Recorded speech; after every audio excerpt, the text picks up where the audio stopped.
Journalistes sénégalais, les détenez. Mais vous savez, parfois, c'est très sensible. Vous faites le pour et le contre à la veille d'un match, à 48 heures d'un match de Coupe du Monde. Est-ce que c'est bien de sortir telle ou telle information? Qu'est-ce qu'on gagne en le faisant?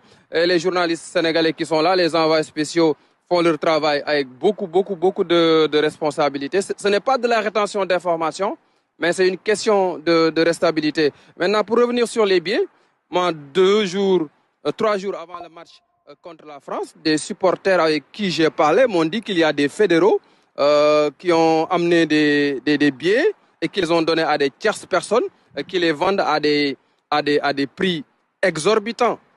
Moi, j'ai pu avoir ces réactions de la part de supporters sénégalais, notamment du côté de New York.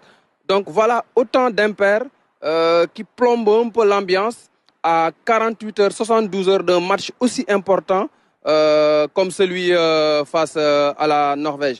Et toutes ces informations, malheureusement, ce sont des informations qui recoupent la réalité, qui sont conformes à la réalité.